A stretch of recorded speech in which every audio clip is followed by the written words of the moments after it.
Before we get started, just a quick note, spoiler alert. And we are adults, and I will try very hard not to use adult language, but this is the warning.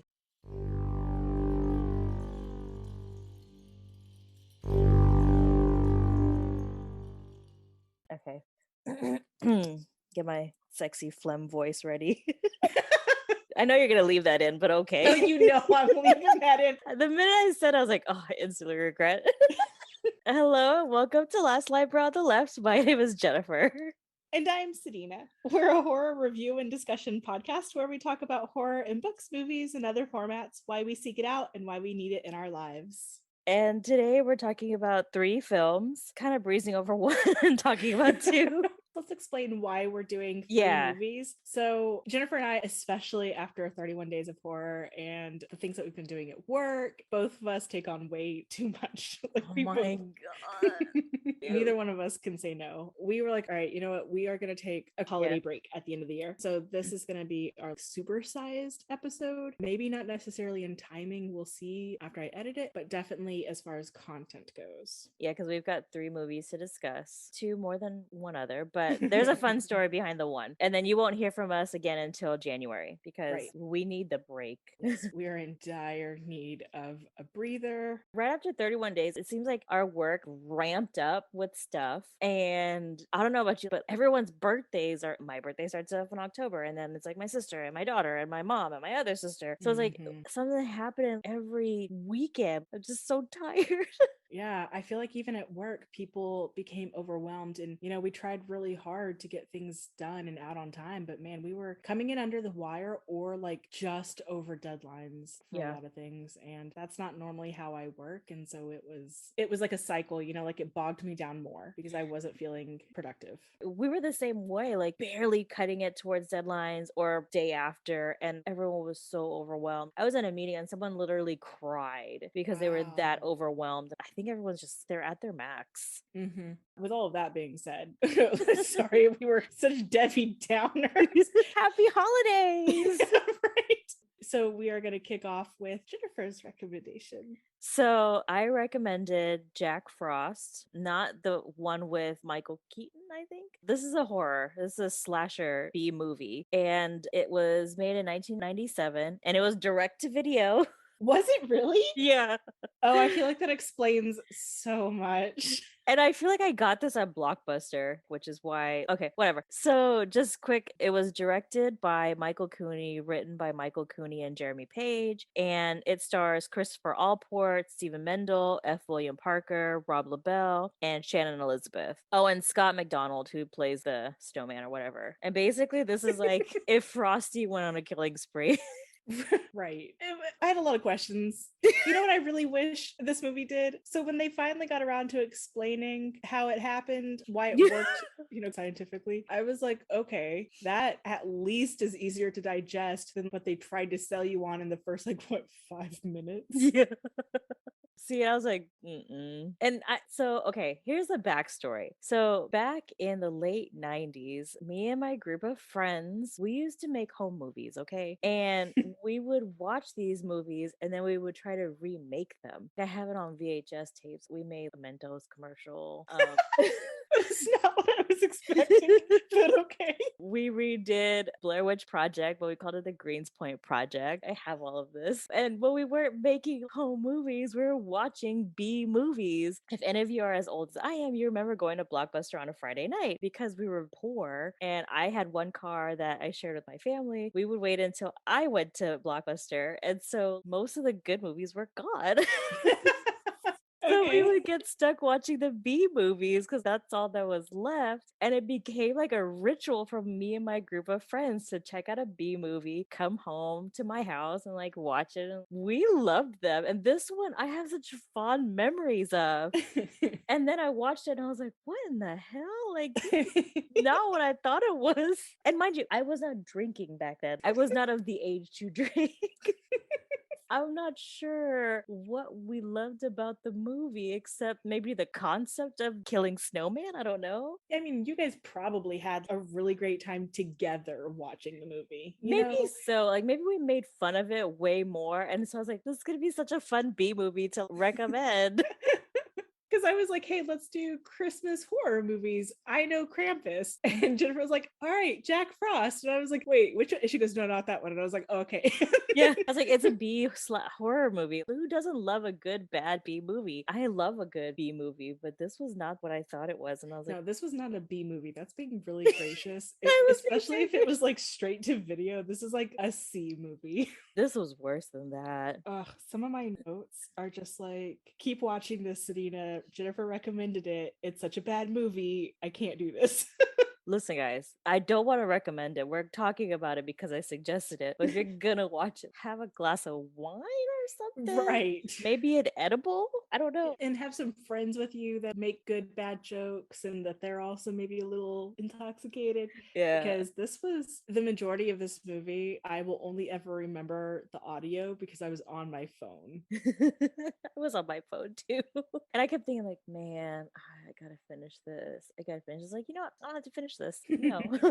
And it should tell you it's on Pluto TV, which is how I watched it for free. Oh, I watched it on Prime. See, I don't have Prime anymore. So I watched it on Mm. Pluto TV and I was like, okay, whatever nondescript TV app.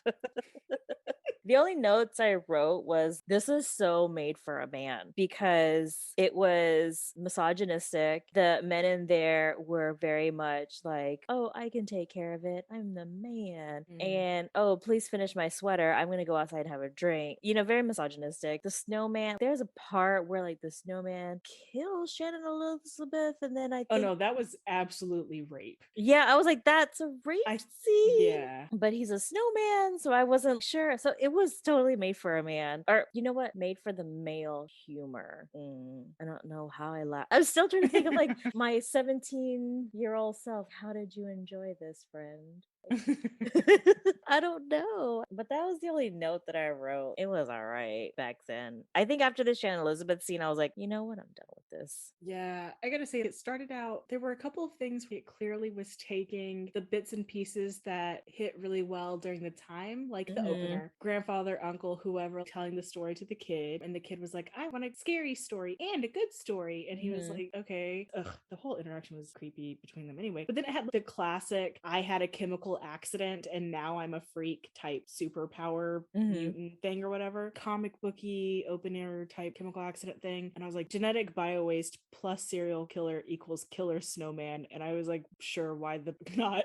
Okay. Later, it's described that it happens a different way, which I found to be the most interesting part. I was like, I'd love to hear more about that story. The biomedical research facility that was like, hey, if something terrible happens to the human race, how could we ensure our survival? Let's figure out a way for human genetic makeup to form cohesive relationships with inanimate objects and be able to restructure itself and become human again, or some facet of. That's a good theory and hypothesis to attempt to do research on, because at the rate we are currently going, we are going to be wiped out by ourselves. Yeah. I'm scratching my head because there's one point where they call in the FBI. The FBI is already there. And I was like, oh, the FBI, they're the ones who've been experimenting with this waste. And they're coming in to try to fix the problem. I mean, I didn't watch long enough to see if that was what it was, but I don't know. A very specific FBI agent was corrupt in helping this biomedical group hide their research, it sounds like. And they were kind of like buying them off or whatever. That to me was the most realistic elements, that there was a biomedical research group that was doing unethical research and that the FBI was corrupt in hiding it. And I was like, that's legit.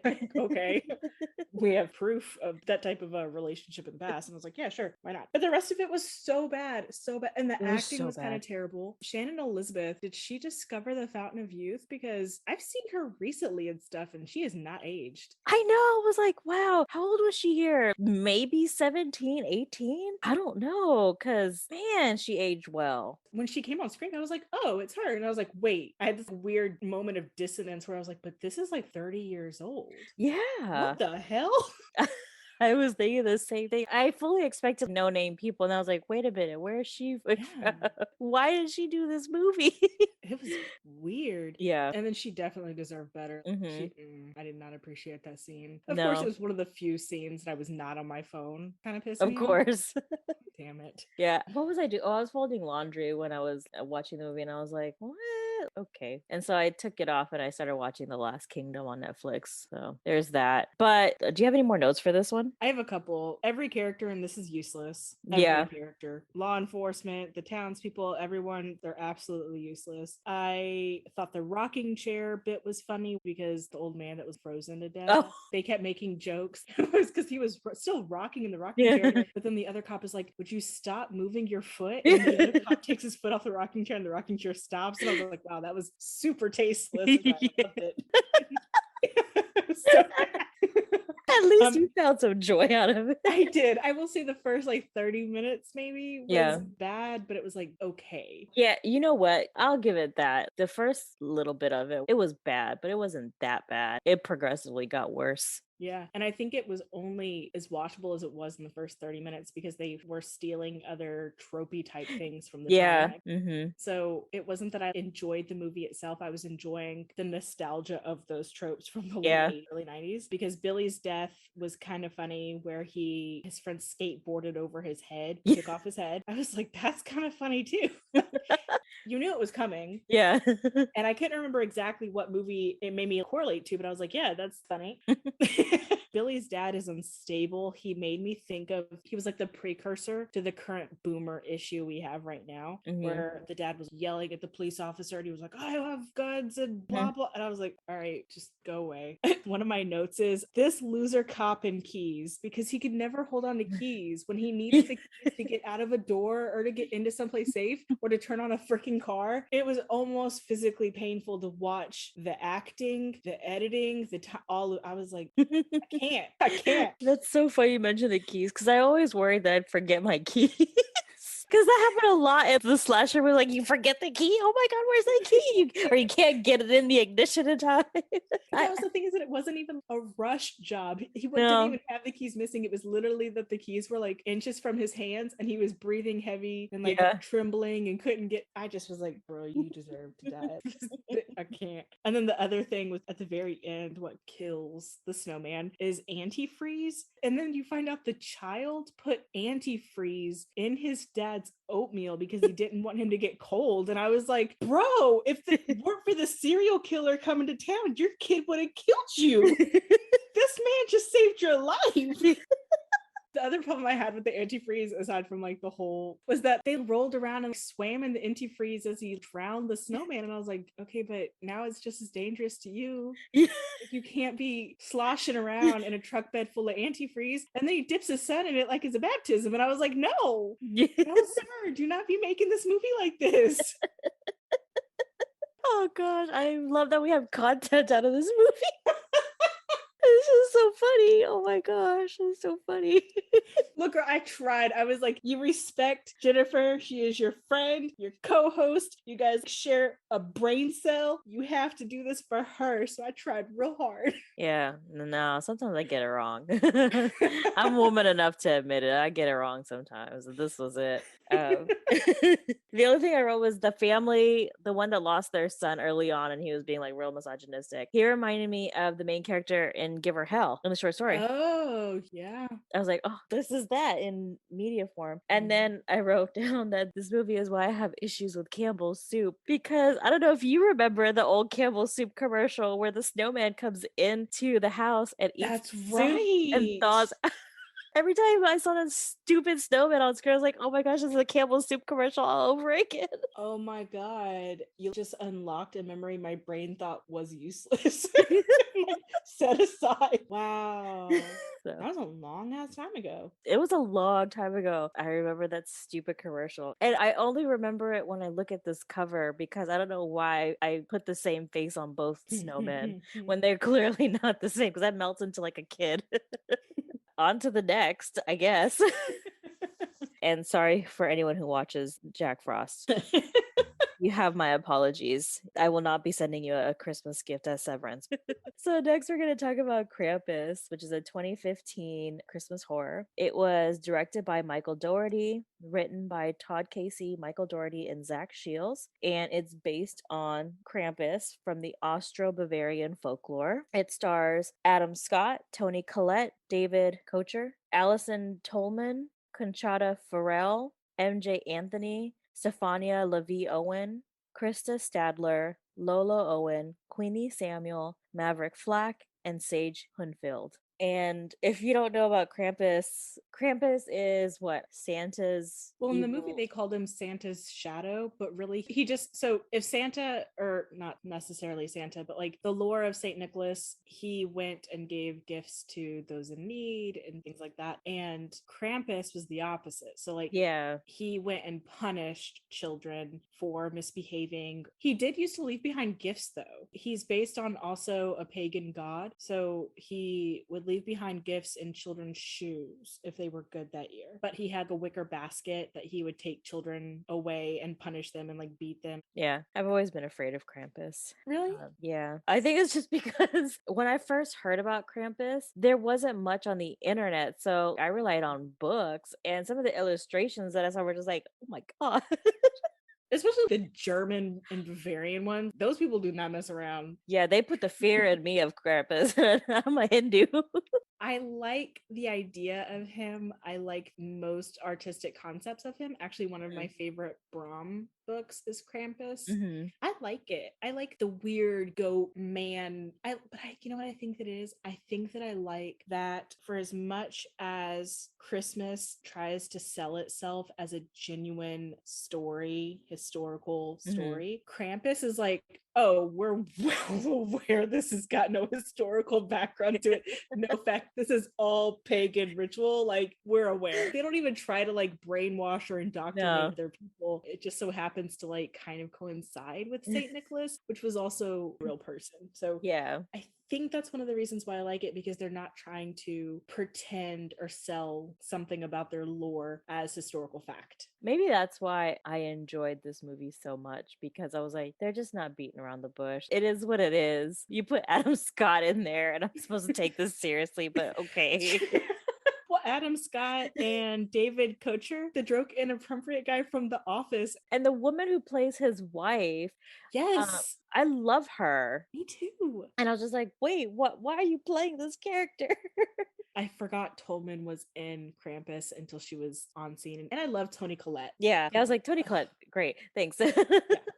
Anything she's in, and I'm like, oh, it's gonna be good. Yeah, same. So I'll start with some of the opening stuff because I wrote a lot of notes about the opening scenes. Love the highlight of the commercialization of Christmas and the fact that Bing Crosby's is beginning to look a lot like Christmas is playing while they're fighting for toys in the malls and shopping like crazy people, because it's legit like that. Like, I don't know what it is about Thanksgiving slash Black Friday that people just turn into demonic versions of themselves, because the roads are crazy. Now, I'm normally a very safe driver, and I feel like I've avoided double the amount of accidents since Thanksgiving because of the way other people are driving. Damn. It's crazy. So I was like, that was just like chef's kiss. So Yes. perfect. As someone who worked at a big box place for Black Friday or any time before the Christmas.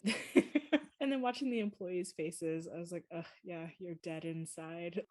I feel so bad for the employees of any retailer during this time of year, because you'll get one of me who's like very grateful that you're helping me, and then 30 other people that are just willing to shit on you for absolutely nothing that's not even your fault, has nothing to do with you. And I just feel so bad. Like, I want to buy everyone cookies and be like, here's a cookie. I hope it makes your day better. You know what? That would probably make their entire day, because Yeah. not only is it customers treating you like shit, but you've worked 12 hours without a break and they expect you to be grateful for it. Oh, yeah. I've have horror stories from my friends and colleagues that worked retail and tell me that they wish that there was a moment where they could take off, but their managers or higher ups or whatever have blocked out the date, so they can't take off. Even if they're sick, they have to report to work. And I'm like, why? Me buying a gift is not important. It's just crazy. Yeah, So- and I don't mind working a 12-hour shift knowing that you need the bodies on the floor. Mhm. Because I was also at one point someone who only worked in the warehouse. I shouldn't have been out on the floor at all, but I Yeah. was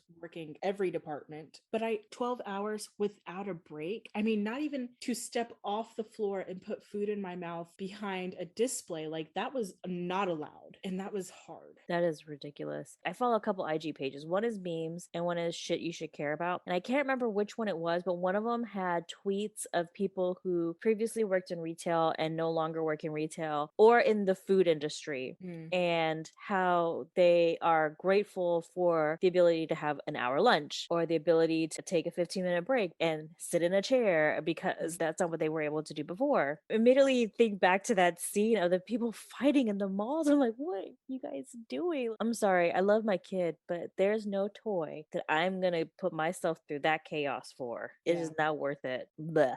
Well, another thing I was thinking about watching these opening scenes, I don't know if you remember, because it didn't happen a lot right before 2020, but especially 2019, a little bit in 2018, there were big name companies that were not participating in the Black Friday rush anymore. Yeah. To the point where it was starting to creep into Wednesday. They Mm-hmm. were no longer participating in that, and they would have signs on their doors that would say things like, "We've come to realize that the health of our employees is more important. Please excuse us to have this day closed, blah blah blah." And I was like, finally, that the tide is turning. Yeah. And we're going to start having more respect for the service industry. And COVID happened. Yep. And now we are back to everybody is lining up on Wednesday night. I was like, Mm-hmm. no, we were so close. I know. And it's probably going to take a couple years for it to ever get back to that level. That's just the horrible truth. Mm-hmm. My heart breaks for all of y'all in the retail, food industry, service industry. Like I said, my mom would never let me do it because she did it herself and she knew how hard it was. And Yeah. she's like, no. So I appreciate her for thinking about me in that sense and forcing me to work in a library, because I wouldn't be where I was today without that. But my heart goes out to y'all because not all heroes wear capes. Like, I also liked that Toni Collette's character, she's the ultimate mom. She needs the yearly photo, right? Everything is picture perfect in her house. And she looks at the photo and you could tell she's just like, oh, whatever. And I love the highlight of enduring these traditions for the sake of photos and appearance, because that's all she was doing. She was doing it for the appearance of how it would look, not because she wanted this picture of her kid. At least that's what I took from that whole scene. So I was watching that scene this time around, and Uh-huh. I actually rewound it a couple of times and was watching it. So she's looking at all the photos and she's kind of taking in, the routine, the tradition, keeping up appearances, like you said. Yeah. But then she looks at her daughter's face, and her daughter's face in the first glance looks annoyed, but then she focuses in on the Santa. Who's creepily looking at her daughter. And I was like, wait. And I was like, was he touching her? So I rewound it, and it doesn't show him touching her, but I bet his hand was on her butt. I bet it was. And I was like, oh, no. I bet it was. I've had that happen to myself. When I was in high school and I was in speech and debate, we went down to Corpus Christi for a debate tournament in December. And one of the things that when you did those long trips was my debate coach should give us a day of shopping. So we were at the outlets and there was a Santa there. And so we're like, oh, well, let's take pictures. We're all there. Let's take a group photo, just us, the girls. And I remember, I don't know if I still have the Polaroid. I have to look. We took the picture. I felt something and his hand was on my butt. And that was the last time I took a picture with a Santa Claus, because I was like, I was what, 17, 18 at the time? Yeah. Like, you're being a perv. So, I get it. Before we move forward, I did want to say that I saw something in the fake neighborhood. What? So, okay, and I had to look it up because I was like, something caught my eye. So they do a little viewpoint of the houses at one point. I can't remember if it's the nighttime or what. And I saw the Amityville house. Oh. In the neighborhood. And I was like, well, that's interesting because it just looks like it, right? Yeah. And so I just looked at it and okay, I'm going to give away a little bit of the ending too by telling you this. So I saw the Amityville house and I was like, well, that's interesting. And then towards the end, I saw the Norman Bates house in one of the snow globes. And I was like, well, that's really interesting. Oh my God. And so I was like, well, let me just look it up. And yeah, so the director, whatever, put the Amityville house in there. Also, Ferris Bueller's house is supposed to be in the neighborhood somewhere, and Michael Myers' house from the movie Halloween. But I didn't see those. I just saw the Amityville house. That's oh girl. You Isn't had such an eye. And normally I don't, but I was like, I know that Amityville house because I've watched that horror movie. That's one of my staples for Halloween. So I know those lights on that house. And I was like, that's interesting that they chose, you know what I mean? I was like, oh, well, someone was just having fun. And then when I caught the Bates house, I was like, well, wait a minute. Is this supposed to be something? Whoa. Whoa, that gave like a whole nother layer to what Krampus was doing. Oh, I wish I'd known that before. Damn it. That is so good. That is such a good little piece of information to go into that movie with. Holy Because how shit. many more houses will you find? Yeah. You got me. Okay. Oh, that was so good. I liked this movie. I really did. I liked that there were definitely parts were funny, you know? Yes. It was a horror movie, but it was funny, but it was like funny in that way that not cringe, that's not what it was, but funny in that like, oh It was that B movie damn. funny. No, for me it was like that, oh damn funny. So they're at the dinner table and Tony Collette's character has cooked this massive meal, but Hmm. not American normal type foods. And the visiting family's complaining about the food. And David Ketcher's character was like, yeah, why can't you just make regular food? What are you, a Jew now?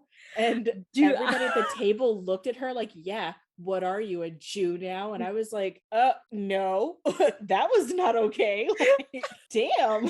I was like, I think I'm offended, but I don't know. the part where the wife opens the door and there's packages, and I think it was after the dinner, and she was like, "Oh, the Dems" or whatever. I was like, they are not holding back with their jokes. I was like, No. they just called Democrats out like that. Yeah, because he had all these presents that were dropped off, and it turns out Krampus dropped them off. Yeah. But they were like, oh, delivery. And then what got me was that David Ketcher's character was like, ugh, how do the rich people always get the free stuff? And she goes, I don't know, damn Democrats and liberals. And I was like, wait, if they ordered it and had it delivered, it's not free. Like, where did you get it being free for? Like, that doesn't make any fucking sense. But they used that as ammo to Yeah. further their hatred towards liberals. And I was like, y'all are so stupid. It was so funny. I looked sideways at the TV a couple times. Going And to then- the table scene, listen, I was so mad. I Oh, was about like, the letter? the letter, I was like, no one said Girl. anything. I was like, his dad is there, his sister is there. No one is Mhm. saying a flipping thing. Like, why are they doing this? Like he's clearly uncomfortable. I was very upset. I How was many so mad. caregivers were at that table and not a single one of them was like, oh, this is inappropriate, let me put a stop to it, as the authority figure? No, Yeah. they were like, let's stare awkwardly at this terrible situation that's going on as if we have no control over it. Okay, no, there were a multitude of ways to handle that situation as a Yeah, kid. hit the child with a fork. Get Pop up, them walk over over, the and snatch head. it out of their hand. Yeah, do something. Like, Anything. God, That pissed me off too. I was so angry. I was like, oh God, no, you did not just wake the mama in me. Like, I'm trying to enjoy Yes. this movie. Okay, so I think I was riled up already right before that scene, because right before that scene, Toni Collette's character was in the kitchen with Aunt Dorothy. And Mhm. Aunt Dorothy was making some like derogatory comments about the food and blah, blah, blah. And Toni Collette's character turns around on her and tells her off for it. Basically, like, this is my house. You are a guest here. Shut your Yep. damn mouth. And then Aunt Dorothy like pulled back and she was like, oh, come on. Kind of like, oh, but we're family and this is family time to get together. And I was like, no, man, the holidays are not a blank check for familial love and acceptance. I This is know. not the time for you to be shitty. You get to get called out on it. No, I wrote down, break the cycles of silence that only bolster intergenerational trauma. And so then the next scene is the letter scene. And I was like, nope, can't do it. I was already so messed up over it. So Sadie and I also do a podcast for the library system, similar to this, but with children's literature. And I just kept thinking about our episode. I was like, oh my God, like I could fit this right into that episode. I was really heated, like hands on my hip, just mad. Yes. And then the ways that the caregivers handled the situations, they were not adults, you know? Oh, yeah. When the son, the youngest son, is upstairs in his bedroom and he's upset over the letter situation, Adam Scott's character goes in and he's like, come on, man, it won't be that much longer. Like, it's just until after Christmas. And then he goes, you know, it's only, and then he whispers dejectedly, 3 days. And I was Mhm. like, that is not comforting to No. hear you also sound like you hate this. Right, because at one point he asked his dad, he's like, Dad, do you believe that? Like, whatever the dad's telling him. And Dad's like, I mean, I want to. And I was like, Yeah. no. Yeah, I struggled a little bit too with the concept of Krampus and how this family gets treated throughout the entire movie as Mhm. punishment. I don't know. It was interesting. Yeah, Now that I know about the other houses, though, that feels like that kind of solidifies the actual actions in the movie, and I wish I'd known that. See, After I watched it and I went and I looked it up because I felt like there was a lot of throwbacks to 80s horror in this one. Mm, And I kept thinking, like, okay, this is why they were so annoying at first. mm. The directors and the producers, they did not want you to like these characters. They wanted you to feel some sort of joy at them getting punished. Right. I did notice that some of the things were like splitting up. So when the weird freak blizzard comes and descends upon their little neighborhood, they let their oldest daughter go out into the blizzard by herself. And I was like, what the hell is wrong with you people? I know. I was like, wait, And then she was gone for so long, and they were like, "Oh, I'm sure she's over there." And I was like, "But you aren't sure."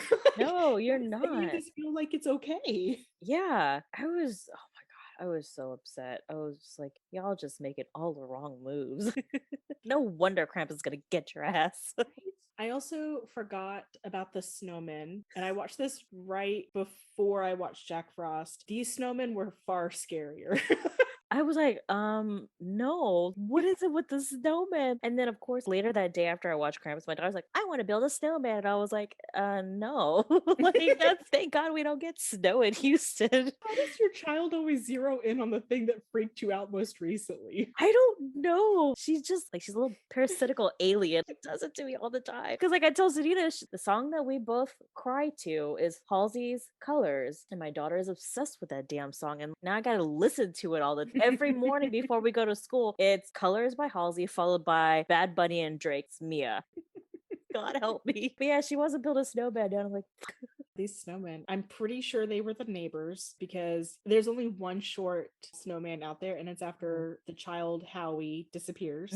So I think the snowmen are the neighbors being tortured and refigured into snowmen somehow, because Krampus's little evil minions are all some form or characteristic of Christmas. There's like the maniacal gingerbread men, there's the monster Jack in the Box, there's the, I thought at first she was the angel topper to the Christmas tree. yeah. I mean, it makes sense that it's the angel topper. They made a point to point out the angel topper on the tree in the family because Tolman's character was like, oh, you had mom's angel the whole time. Yeah. So I was like, well, if she's being attacked by an angel, like that's the connection, right? I mean, I would say it is because I didn't make that connection. I was trying to figure out what that one was. But yeah, I think it was. See, now I gotta go watch the movie again.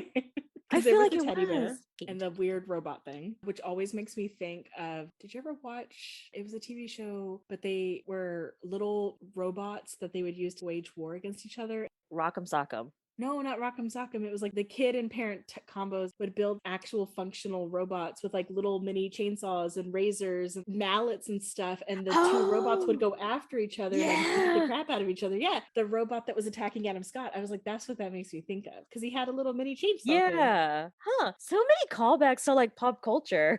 Yeah. I really liked that this movie, everything went to shit almost immediately. There was no real building of character. There was just enough, like you said, just enough to make you kind of irritated by them. So when they all started getting picked off, you were like not invested. Yeah, exactly. Yeah, I was like, fine, child who read the letter, go away. Yeah, except for Grandma Omi. Omi, I felt real bad for her. I was like, dang, this poor woman. Because she knew from the beginning. Yeah, the fireplace thing. I was like, man, she really was like trying silently to protect her family. Yeah, I pegged her from the moment. I was like, oh God, not a scary old lady. And the way she was looking, I was like, oh no, she knows something. I mean, obviously I know who Krampus is because I'm watching this movie. I was like, but she knows too.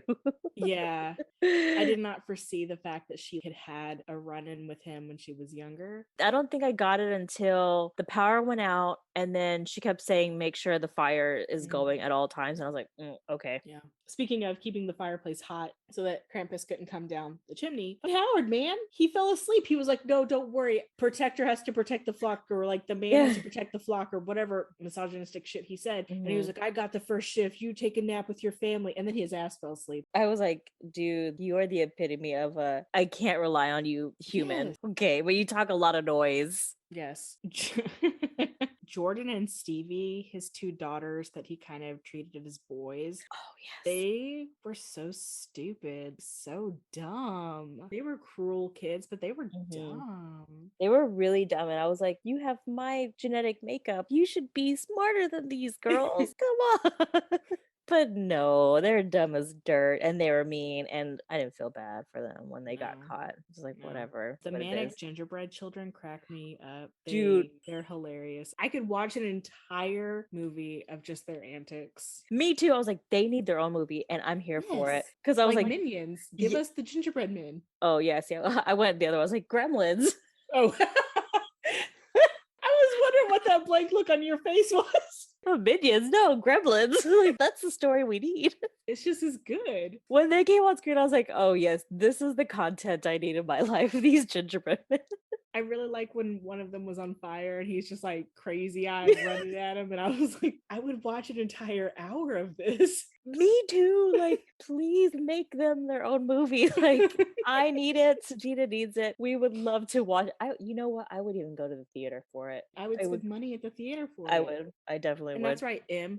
I said theater. So now you have to like correct me twice. Did you know M corrects me to herself when she's listening to us? She says that she's driving, and she'll hear me say theater, and she'll whisper to herself, it's theater. And I don't care. It's theater. Anyway. The Gingerbread Man. I want the Gingerbread Man movie, but I don't you dare put the Jack in the Box in it. Listen, that Jack in the Box. Oh my god.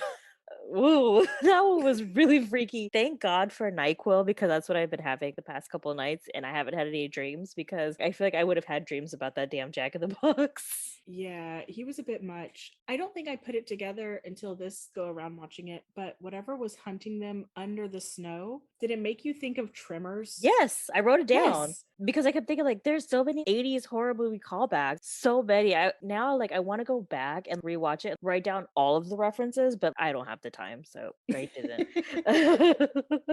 But I wrote that down too. Like I wrote gingerbread gremlins, the snow thing tremors, and then all the houses.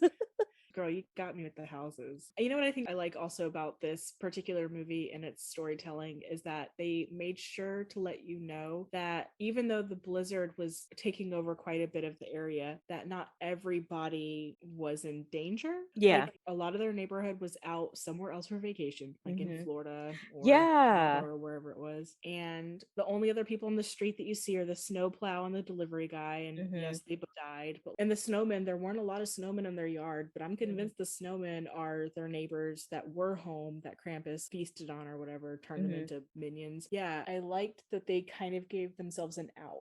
Yeah, because when they were talking about, oh, let's check on the neighbors, and then Tony Collette's character is like listing where everyone's gone. I was like, why do I need to know this? But now it makes sense. Like, oh, yeah, because they were the only ones in the area. Which kind of allowed this weird supernatural thing to occur too, you know? Yeah. I mean, if Krampus's rules are to punish the household or the family that doesn't appreciate each other, that doesn't believe in the spirit of giving and not taking and all that stuff that it was trying to wrap up, that you can't have a blizzard sitting over just one home. Right. That the supernatural something has to exist in a larger space. And so to give the neighborhood that out was really smart. Which is something they did not do in the 80s and the 90s. No. You would have had the blizzard over the one house in old horror movies. But yeah. And nobody would have said anything about it. They'd have been like, oh, how weird. Yeah. Oh, look at Tony's house. Just yeah. So interesting. A 3-day whiteout. Yeah.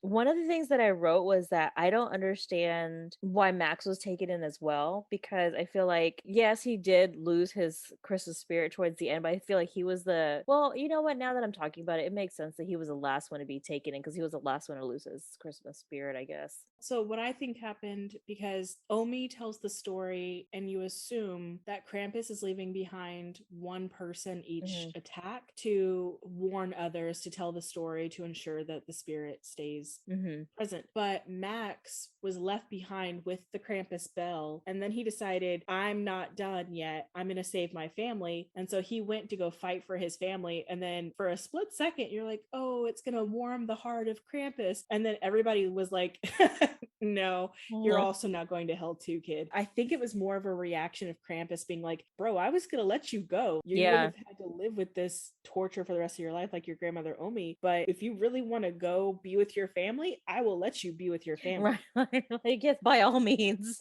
Which I thought was a really interesting end, because what felt like the waking up from the dream scene, or it was Mhm. all a dream all along, and the Mhm. family was so loving, and I was like, this is so far out of the scope of what this family. I mean, yes, there are times when family travel for a few hours, they come, you're kind of grumpy, you're road weary, Mhm. and then the next day you've slept on it and you feel better and you do have better interactions with your family, Yeah. but the change is not that drastic. No, yeah, this was total throwback to 80s slasher horror. I pegged it from the minute he woke up like, ooh. I was like, oh yeah, okay. Nightmare on Elm Street, Halloween, Friday the Yeah. 13th. It's truly like you think that it's a happy ending and it's rosy colored and blurry, that kind of stupid effect that they Hmm. do, and they're all getting along, and then you're like, nope, really, it's still a horror. Don't Yeah. forget where you are, friend.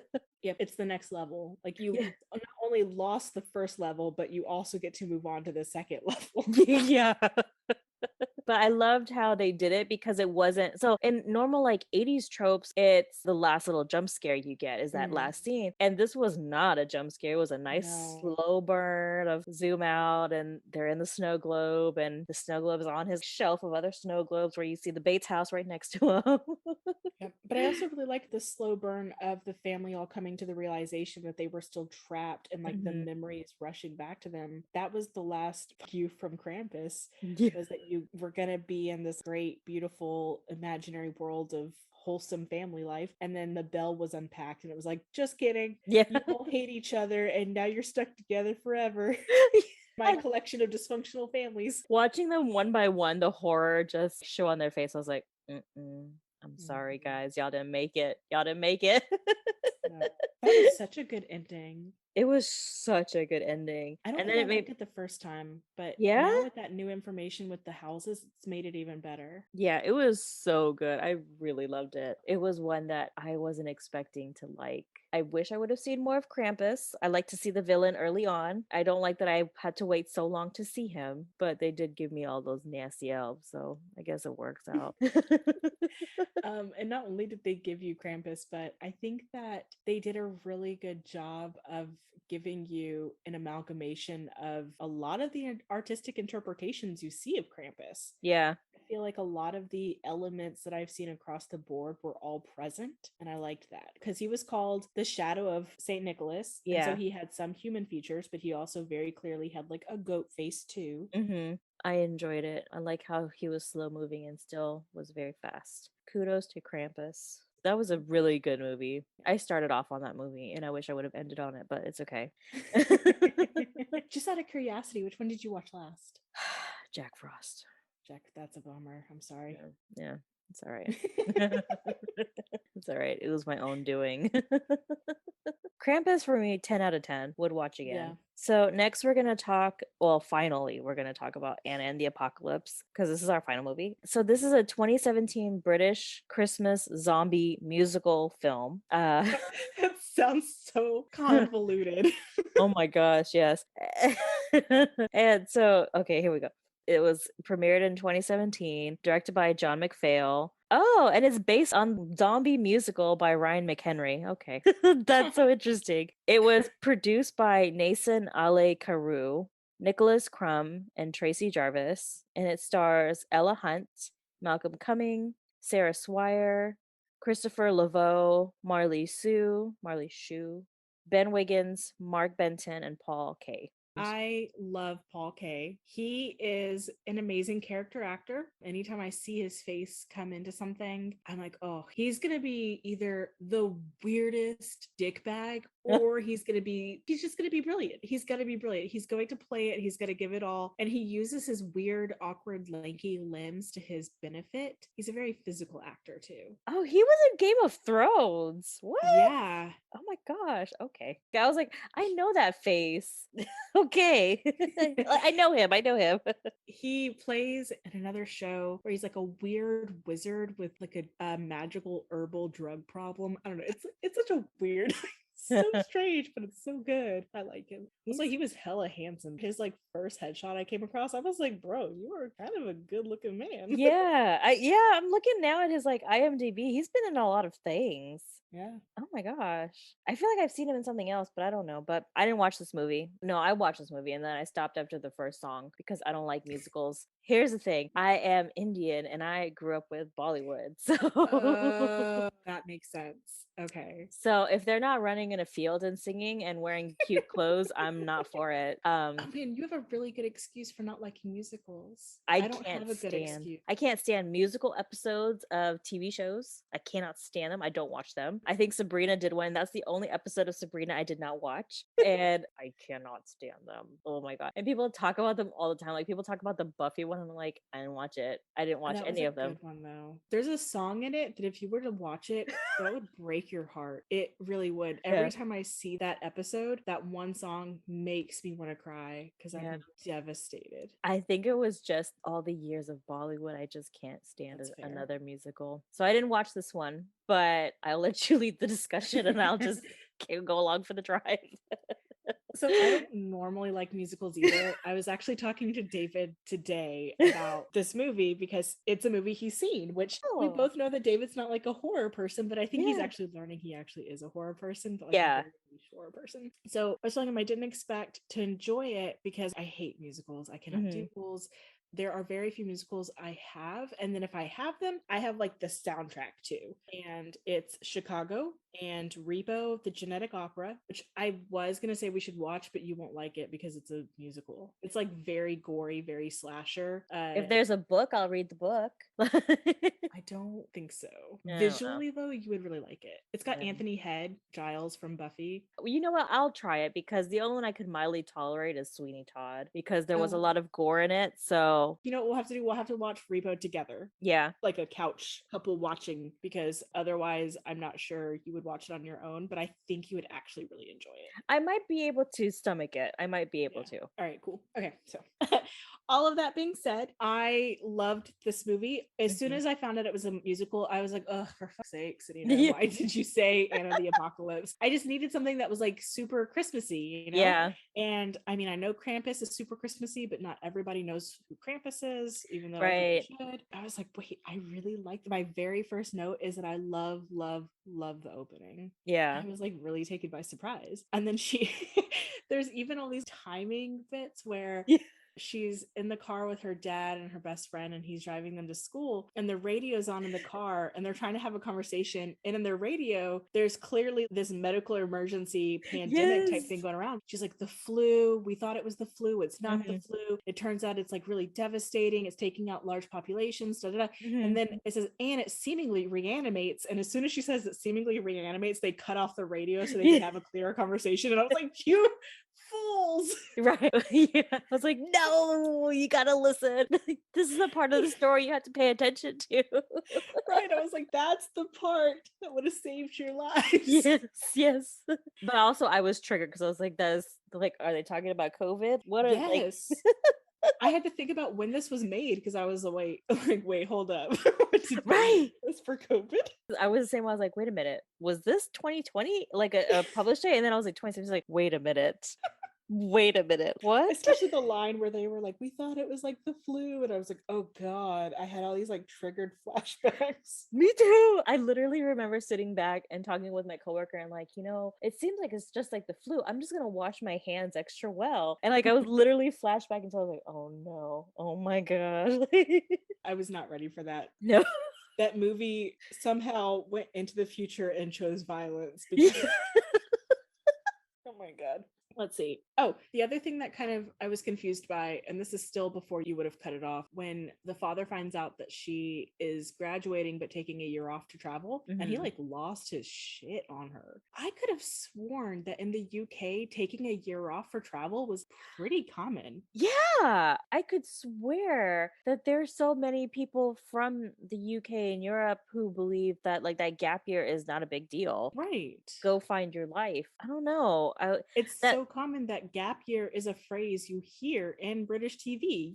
You never hear that shit here. No, I was thrown by that too. I was like, okay, well, Okay, I'm weird. glad you were thrown too, because I was like, I could have sworn that gap year was like a pretty acceptable part of graduating and then taking a year off before uni. And then he was so vehemently mad at her over it too. Yeah. He accused her of ruining her life. Yeah, I was like, okay, weirdo, because it really didn't seem to play into because they made it very clear that this was not a film in America. We knew Right. it wasn't. So why was it such a big deal? Because we know it's not a big deal in real actual life. I don't Mhm. know. Unless they wanted to appeal to American audiences, which I don't Um, think so. my next note was I think I'm really gonna like this movie. So not all of the songs were great. Actually, when I get further into the movie, I hate myself because of the song that I actually like the most. I was like, damn, what's wrong with me? Let's see. She's singing, her and a couple of the other students are singing about how they have to break away. They need to get out of Mhm, this small town. They feel like they're meant for like just more, which is like, mhm. pretty typical of Yeah. teenagehood. And then they're talking about a Christmas musical that they're going to do. Mhm. And her best friend has got this like really big number in it. And she's upset that her boyfriend is going to go do a video project when she's giving her big number. And he's like, babe, I'll be back during that time. And so best friend and her boyfriend are kind of like the nauseatingly sweet in love couple. And I was like, oh, Yeah. they're definitely gonna die. And I was like, Yep. and I won't be mad about it. Turns out I was wrong. I was really upset. They like somehow got me real invested. That's hilarious. Because like I think I forgot that they were meant to die. So we're good there. So I was like, okay. My next note was about the best friend's song, because the best Mhm, friend's song was kind of like, okay, so you remember Santa Baby? mhm. She sang a song very inappropriate, Oh, Christmas themed song oh my god. about poles and eggnog. It was very inappropriate. And the best part about it was not that it was a minor singing a very inappropriate Christmas song and her backup dancers being half dressed. It was that anytime they panned into the audience, the male adults and parents were really uncomfortable. They were like not into the sexualization of this child. They were like, why is this child seducing me through a song? I don't like it. Whereas I was like, okay, Mhm. because normally the men would have been like, yeah, baby. Woohoo! Yeah. They would have. They would be like, "Give me Right. more." Catcalling and kind of like hooting and Yes. hollering and stuff. But these men were like, I'm not a fan. And then a couple of them were like looking around like, is someone gonna stop it? I was like, okay, I'm kind of a fan of that. I can appreciate Yeah. that for sure. But then it made me remember that. So this is a memory that up until I think probably high school, I used to look back on fondly. And then the older I got, the more I was like, that was a really inappropriate thing to have me do for lots of reasons. So one of my elementary schools, by the way, side note, y'all, I went to like 8 elementary schools because we moved around a lot. But one of my elementary schools, my 4th grade elementary school, the teacher for music, I guess, was putting on a Christmas show. And my class was going to sing Santa Baby. And all of us had lines, like 1 or 2 couplets that we sang on stage and then walked off and the next person sang. I was given one of the last big lines that were kind of like the va va voom type lines. Mhm. Fun fact, I hit puberty, smashed through that wall in 4th grade. So I am a 4th grader with bigger tits than the librarian on campus, who I caught gossiping about the fact that I had bigger tits than her to another teacher Oh my and god. accusing me of stuffing. Lots of body issues centered around it. And then it turns Mm. out that they put me as the closing act to Santa Baby. 4th grade, 8 Oh years my old, y'all. god. And I hated everything about that as I got older and thought about performing that. They asked me to like wear makeup, do it my hair, wear like a low cut dress. And for a long time, I felt like really pleased that I was the one who could fulfill that role. Yeah. And then I got older and was like, that should have never happened. No. Oh my god. So, Wow. shout out to body trauma and making girls feel uncomfortable in their bodies. Great, love it. Oh my god. They choreographed a like hip wiggle. They had to teach me how to do a seductive hip wiggle. That is so horrible. It's This pretty messed is up. for an elementary school. Yeah. That is messed up. I no longer look back on that memory with any pride. I look back on it and think they sexualized a child because she just Yeah. so happened to hit puberty in Yeah. 4th grade. I remember girls hitting puberty early too. Like, Why? Mm. Oh no. My mom never really got to attend my recitals and I remember this was one of those times where I was like really sad that she couldn't attend. And Mhm. as I got older, I was like, wow, I'm actually really glad she could not attend because I don't think my mom would have been super happy to have seen that No. happen. Listen, she would have had some words for that school. Yes. I kind of wish that you had been watching it for this part too. Anna and her friend John are talking about, so they're like, there's this running bit through the movie where she's trying to name all the reindeer and Mhm. she can't name all of them. She can only get like Dasher and Prancer and Yeah. Rudolph and like a few others. And she's trying to go and he was like, oh, I remember one of them now. And she was like, yeah, what is it? And he goes, Olive. And she's like, Olive. And he was like, yeah, Olive the other reindeer. And it reminded me there's a children's book. book called Olive the Other Reindeer. And I was like, it just like blew my mind. That's what I immediately thought of. And I was like, damn, that was, wait, what? Because it never clicked to me with the Yeah. book. Oh my gosh, because I could see the cover in my head. Oh, it got me. It really got me because I was like, for years I've seen this stupid ass book. And Yes. for the first time ever, can I fully appreciate the joke that was being made? Oh, I didn't even read that one this year. Like, now I gotta request it. Oh man, it. such a good one. Right? So good. So the night passes. Anna and her best friend are at the bowling alley where they work, and the best friend is at her recital. Mhm. Boyfriend and another girl from class are doing a video project for class, and they get stuck at a homeless shelter overnight. The school is locked down, and Anna and her best friend are unaware of the zombie apocalypse that has occurred overnight. Mhm. And now it's another musical intro, which was very funny because they're like singing, having a good time, coming out of their house. Yeah. It's a new day, we're gonna reclaim the day, blah blah blah, whatever. But like she walks and out of her periphery, so like behind her is a crashed car in her lawn. There is a massive billowing black smoke fire just outside of the neighborhood, blacking out the sky. But behind her, Yeah. there are people running in the background of the streets, and she's got headphones in singing her song and like completely unaware that there's a Oh my zombie God. apocalypse around her. It was very, very That's good. very Tobey Maguire in Spider-Man 2. I greatly appreciated it. There's even a bit where she's like paused to like dance and do her little solo or whatever in an intersection, and a zombie's like slowly creeping up on her, and these other students come swinging their backpacks trying to protect her, and they're trying to like yell at her and get her attention, like pull your damn earbuds out. And she's like doing her thing, and then the other girls get run off and chased by the zombie. And I was like, damn, those girls really just risk their life for this girl. Oh my God. She meets up with her best friend, and they meet up at a cemetery of all places, and they are talking, hanging out, and a zombie dressed as a snowman comes up. Oh my God. The friggin' snowman. It was an unintentional running theme. And she like beheads the zombie, and Yeah. her best friend's like, oh my God, the zombie apocalypse is here. And she was like, don't be stupid, zombies aren't real. And he's like, you do see that over there, like the head is still like moving and trying to chomp the air. Oh my And he's like, that's a zombie. And she's like, no, that's stupid. And I'm like, okay, it's gonna be one of those movies. Yeah. And they are like, you know what, we need to get someplace safe. All right, well, let's go back to the bowling alley. Yeah. They have keys to the bowling alley. So they go to the bowling alley. Turns out that's where the boyfriend and the other girl from the class were, where they were Yeah. videoed. And they've holed themselves up in the bowling alley. And they're like, how did you get in? And they're like, well, the back door wasn't locked. And then they kind of all look at each other like, fuck, we were so close to dying. Like, the zombies had figured that out.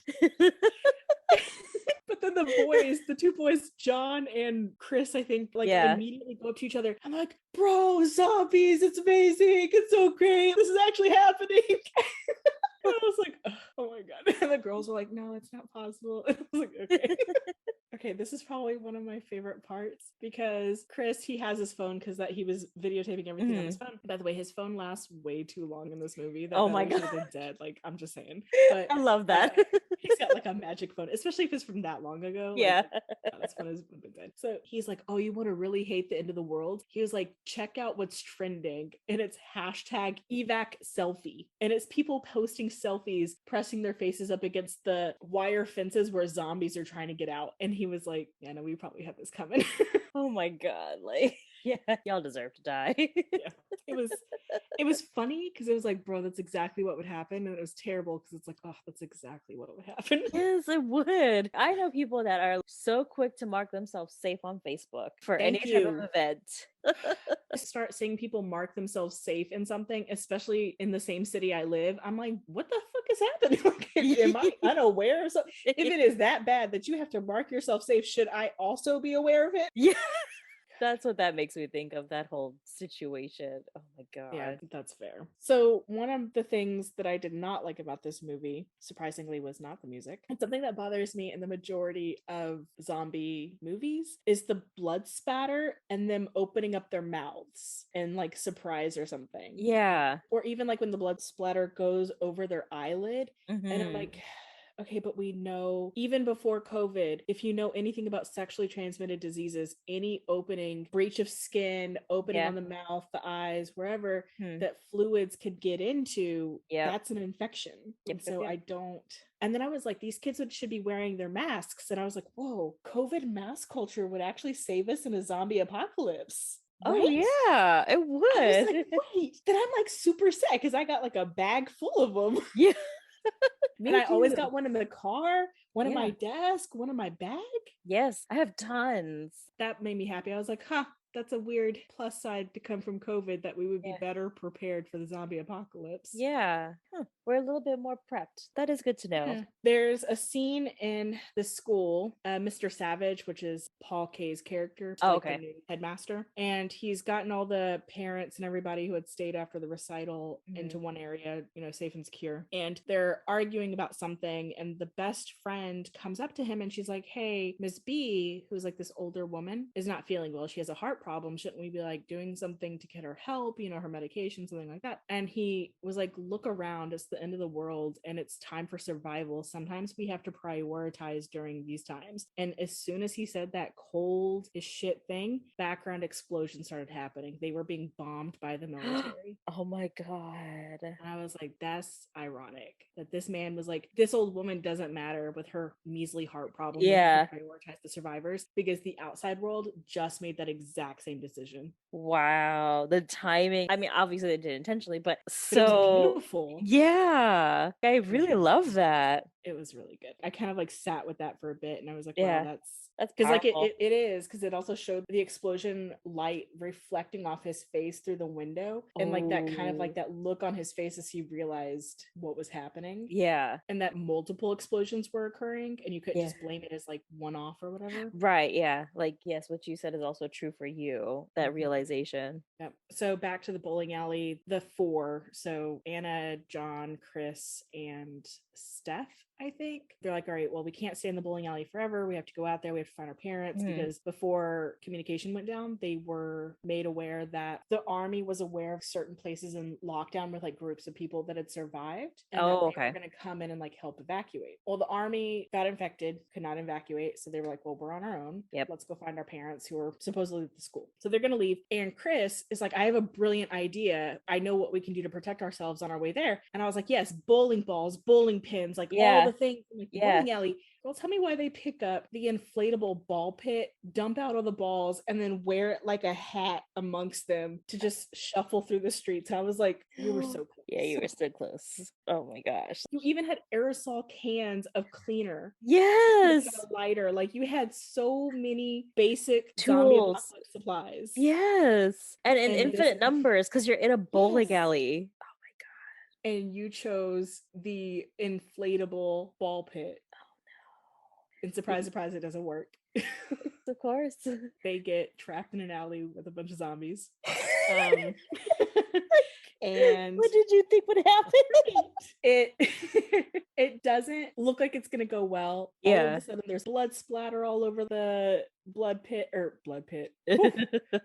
ball pit. Did Yeah. you mean blood pit? Yeah, I mean it became a blood pit for sure.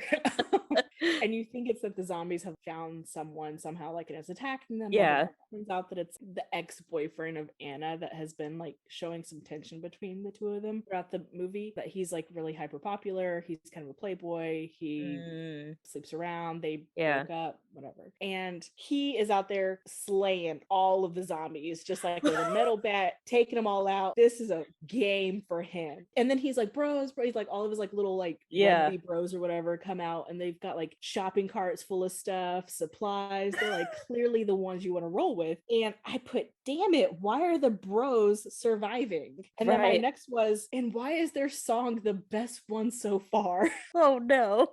I was a little bummed.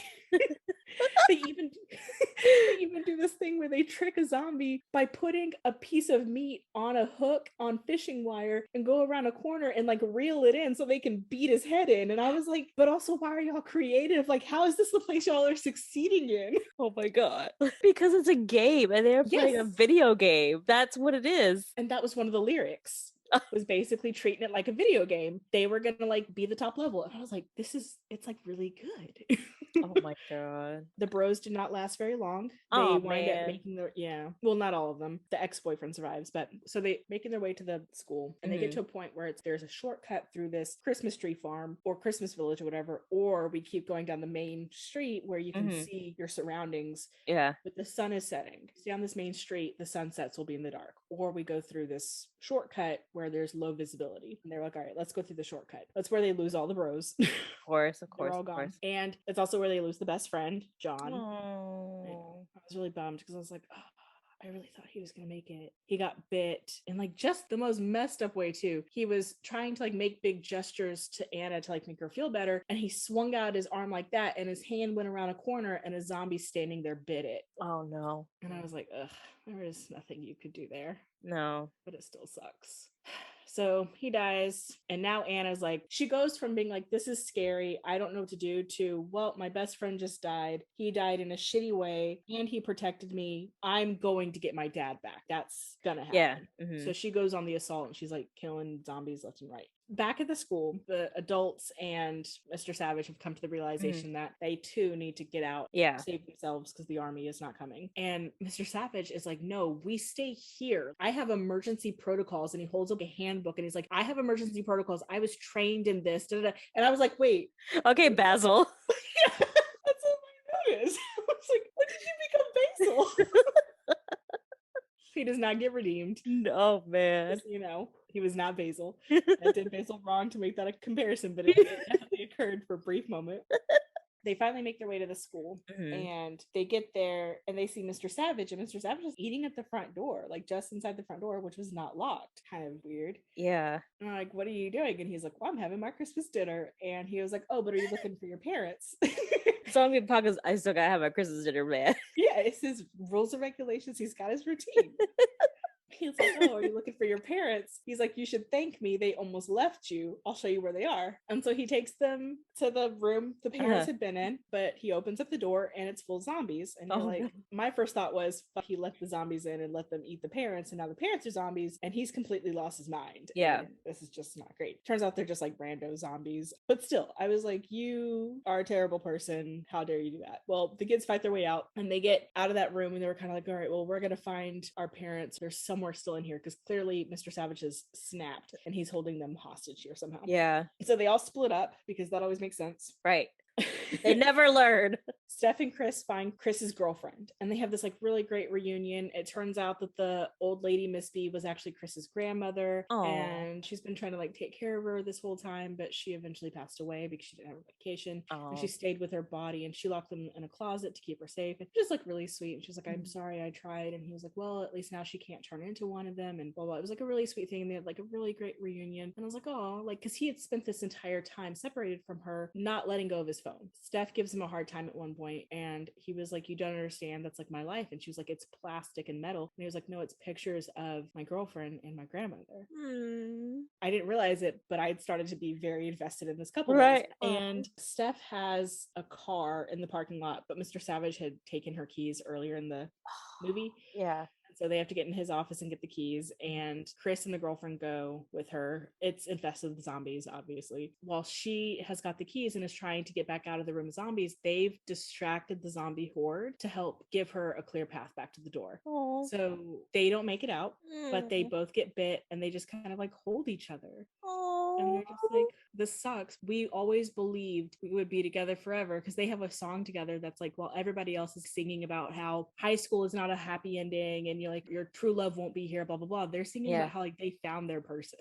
Like, this is it. This is forever. Nobody can convince them otherwise. And they're not just like stupid teenagers. And it turns out that like, yeah, they really were there forever and they are now zombies together. And it was really sad. I was like, no. Why? I was so invested in you out of nowhere and now you're gone. So almost the entire original crew is dead. The only people left standing are Anna, Steph, and the ex-boyfriend Nick. And Anna's gonna find her dad. Well, she finally finds her dad, and he's being held hostage by Mr. Savage, and she defeats Mr. Savage, and he gets bit by zombies. But in the scuffle, her dad got bit too. And earlier you find out that Nick, his father was actually part of the military rescue, and his father got bit. The metal bat he's been carrying around the whole time, he gave that to his son, and he was like, make me proud for once. And so Nick has been living with this like, just like really kind of messed up that he had to kill his dad. Because when his bros got bit, he couldn't kill them. He made like a big show of trying to kill them. He halted, lynched, and he just couldn't go through with it. And I was like, wow, you really spoke a big game, but you couldn't go through with it. Yeah. You find out that's why he couldn't go through with it, because he already killed his dad. Oh, poor thing. Yeah. So she's on the stage with her dad, and she's like, do you want me to help you go through with this? Yeah. And he kind of looks at her, and Nick over her shoulder goes, no. Yeah. Don't do it. And he was like, yeah, no, he's right. Don't do it. And I was like, wow, that's a lot of growth from a man that you find out was kind of a shitbag. And now he's like not only learning from his past experiences and trauma, but helping others not make the same mistake. Yeah. Great to look out for her. Right? Good job, Nick. Yeah. The movie ends with Nick and Anna meeting up with Steph at her car, getting in and technically breaking away out of that small town. Wow. And they all three survive and make it out. And that was it. It was really good. I liked it. It was a good musical. The Bros had the best song. I don't know why I hate it, but it was really good. I love that the Bros had the best song. It was so good. I'm going to go back and I'm going to go and watch just specifically their song. It was so good. It was so good though. I was like, damn, I want this song. That is so And now funny. looking at it through the light of some of the things he was saying were so flippant and so emotionally detached. I was like, wow, Bros are really sociopaths. And it's like, no, this poor child has been through some trauma. Yeah. He is processing it the best way he can. And I was like, damn, it makes it even a better song. Making me feel for Bros and the sickly sweet couple. I was like, this coming from an aromantic. Like, This movie messed me up in a lot of ways. It was a musical and I liked it. that is so funny. I love that. You know what? I might go. No, I'm not going to give it a try. I'm going to watch that specific song. The dude Rose. Oh, the other thing that got me too is that they had some of the best vocal range too. Of course they did. And I was like, but why? Why is it the best written, the best acted, and it has the best vocal range? Like, you are killing me here. They did it just for people like you. They really did. I mean, I'm not sad that I didn't finish it, but I like your rendition of it. Like, Well, if I could get it without the music, minus the Dude Bro song, I'd be cool. It sounds so much like Zombieland. Which we got to do Zombieland at one point too. Yeah. Zombieland 1 and 2. Yeah, I've never watched the second one. I haven't seen the second one yet either. So that would be a fun one to pair together. Mm-hmm. Well, I hope that you guys enjoyed this episode. And I mean, I guess depending on who you ask, we reviewed the movie's ascending order. Yeah. It's just the music for me. That's it. Listen, I'm just very specific. Like, people ask me all the time, have you seen Wicked? And I'm like, no, it's a musical. Like, I'm not gonna watch it. And that's the only one that I would like to watch. It's just not gonna happen, friend. It's not gonna happen. If you watch any Bollywood movies from like the 70s to the early 2000s, you know why I can't do it, because they were classics. I can't. I like that that's a solid reason though, because I have no legitimate reason for disliking musicals. I mean, I know people who just don't like them just because it disrupts the narrative of whatever they're watching. Yes. Yeah, the suspension of belief like becomes really jarring when there's a Yeah, song. so I get it. And in indie movies, like I know that 20 minutes in, they're gonna be all of a sudden in some Swedish farm dancing in a field of grass. I know it, so I'm good with it. I'm a weirdo. But yeah, I hope y'all enjoy it. And if y'all do watch any of the movies, let us know. Cause like shout out to Taylor for reading Horror Store. Yeah, girl, she binged that book too. I know. I was like, one day, okay. Now, granted, if I had had a whole day to like be able to read it, I probably would have done the same thing. Yeah. I was trying Yeah. to squeeze it in during little bits and pieces here and there. Yeah. And it didn't like disrupt the story for me, but I think I would have devoured it in a sitting given the chance. I think so too, because right now I'm reading the Final Girl Support Group by Grady Hendrix, and same Mm. thing. I've got to read it like in bits and pieces. And I think if I just had a day where I could just sit and read, I would again devour it, just like I probably would have devoured Horror Store or anything of Grady Hendrix, really. No. Honestly. Anyways, we'll see y'all next year. Yeah, we'll see you in January. It'll be our anniversary episode and anniversary month. We're stepping in slowly into 2022, y'all. Like, don't go Yes. in guns blazing, please. Yeah, we are tiptoeing. Yeah, let's keep our cool. We don't know 2022 like that yet. Yeah, I'm really hoping that the time off that we're taking, the breather that we're taking will help us like refocus, resituate, be prepared for the coming year because I'm feeling very battered. I know. And I'm going back to school next year. So I got to really like Girl. recalculate my time management schedule. Good luck with that because no. I know. Back to the grind. Okay, y'all, we've dallied enough. We'll see y'all next year. Bye. Bye.